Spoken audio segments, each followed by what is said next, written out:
Hello guys, it's me again, KillSwitch. So today I'm going to show you guys my player versus environment build for the Barbarian class. Take note, this is only a guide and this fits my gameplay very well. So if it's different to you, then this video is not for you.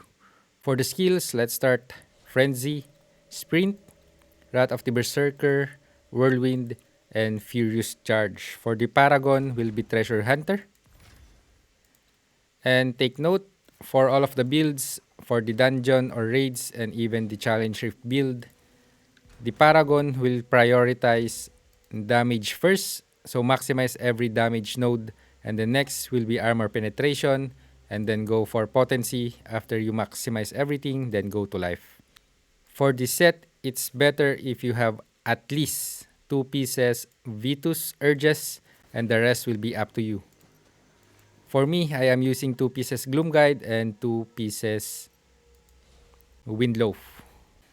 So for the legendary gears, here I am in the Essence Transfer because the name of my gears is still Reservist. For the helm, Second Breath, sprint duration will be increased. Ferocious Gale, Whirlwind occasionally throws out tornadoes. Hell's Legacy, sprint also leaves a trail of flames. Screaming Fury, Furious Charge now charge to a location, damaging all nearby enemies, knocking them up into the air. Bitter Wind, Whirlwind now draws on the power of the wind to deal increased damage while no longer reducing your movement speed. And of course, Sundered Legacy, Wrath of the Berserker now causes nearby enemies to burn. So the priority of this one is the Firestorm combo because of these gears, wind, fire, fire, and wind again. So here is a short gameplay for this build. So just use sprint and then Wrath of the Berserker and then just spin to win. It's so fast. Barbarian is the fastest class to farm the outdoor area. Just like this, you can kill every mob.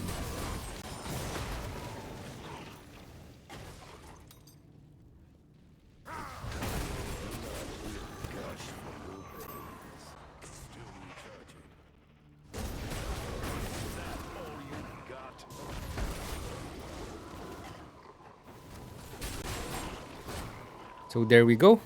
Next build. By the way guys, I forgot to mention it's also best if you have, especially in the outdoor area, if you have Grace of the Flagellant set. Combo it with the Vitus.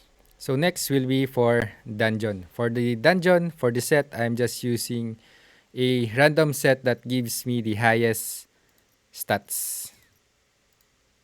For the skills, Frenzy again, Sprint, Wrath of the Berserker, Ground Stomp, and Furious Charge. This is focusing on single targets for dungeons and raids. For the Paragon, I am using Mastermind. So all of it except resistance and armor. For the gears, Weighted Bro, Ground Stomp range increased. Tracker's Rage, all the damage you deal will be increased by 10% after activating Furious Charge. Hell's Legacy, Sprint also leaves a trail of flames. Dauntless Temper, Ground Stomp now calls on the power of an Ancient to appear and periodically stomp the ground around you. Riddle Rue, when Frenzy deals a critical hit, your primary attack speed will be increased. Broken Soul, Wrath of the Berserker now increase critical hit chance instead of attack speed. So let's try this out in a dungeon. Alright, solo Hell 8-Pit.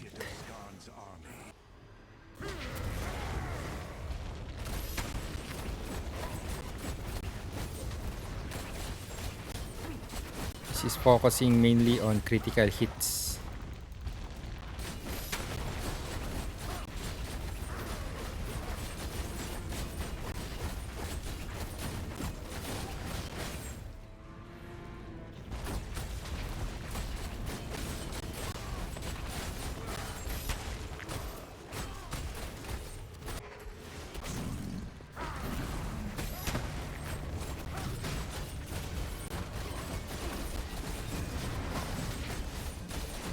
72k normal attack.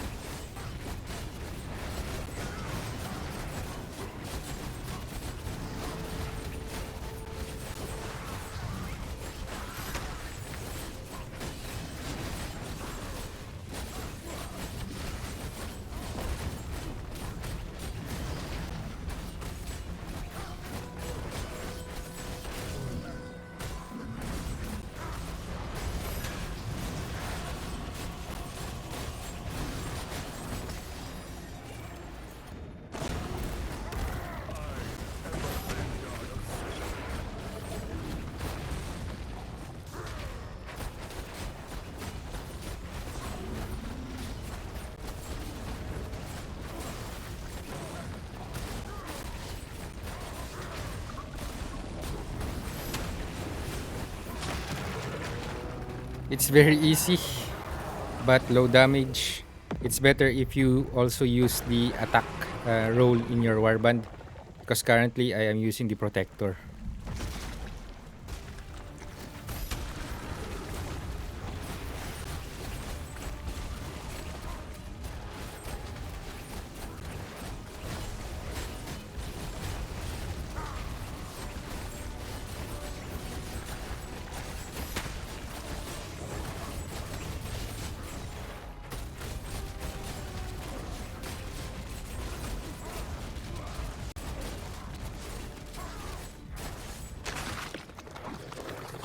So for the next build will be for Challenge Reef and Defense of Cyrangar.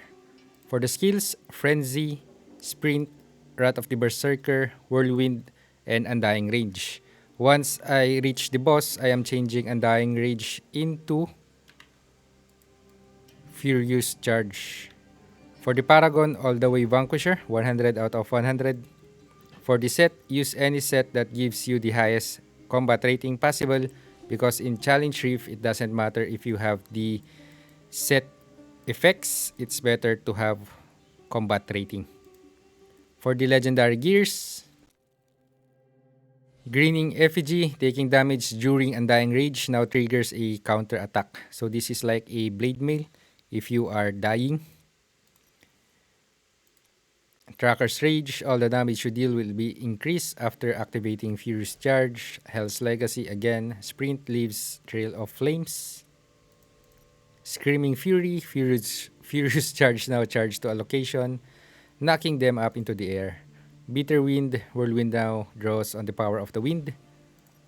And Sundered Legacy as always. So let's try this in Challenge Reef 288.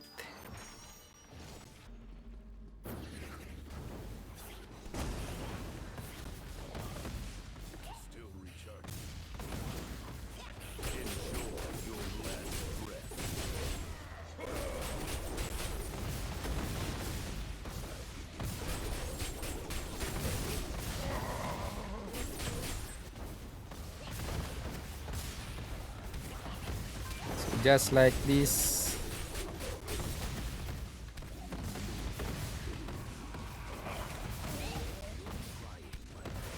Just focusing on damage over time.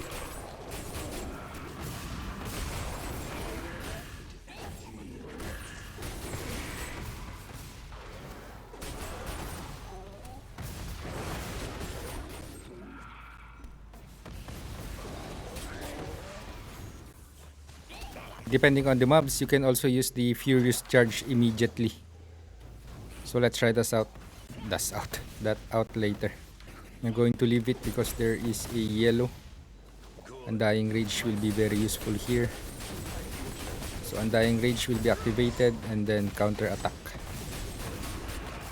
Okay, full health again because of Undying Rage. That is the advantage of Barbarian here in Challenge Reef. But you cannot heal Undying Rage if you only have one enemy.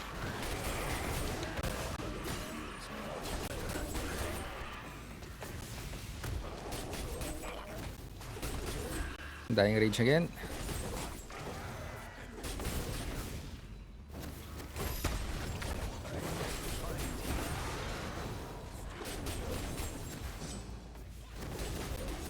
Usually I would run away. Let's just run away. This yellow is hitting too hard. So do not be afraid if you have Undying Rage. Because of the helm, it will also give you a lot of DPS. And you will heal.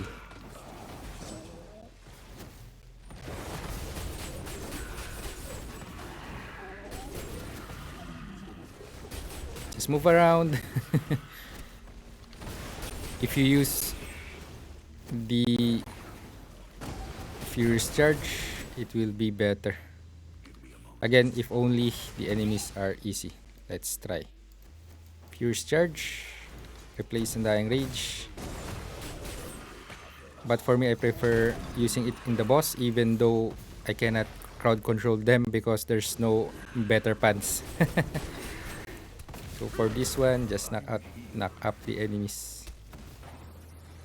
Alright, depending on the boss, we will change Undying Rage. So this is okay.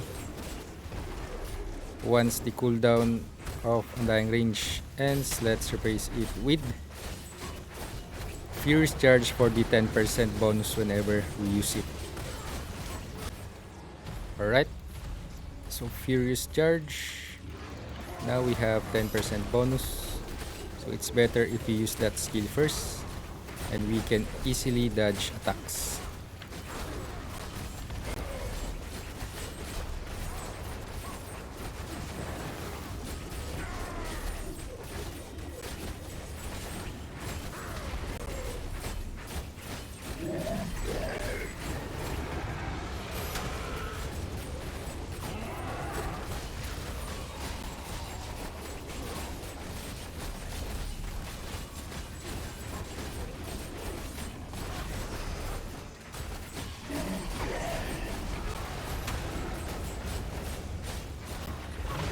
Alright, so easy. Okay, rank 2. So that's it guys, just a quick recap for the farming build, outdoor area, for dungeons and raids, and for challenge reef and defense of Cyrangar. Next video will be for player versus player. So that's it guys, I hope you guys enjoyed this video.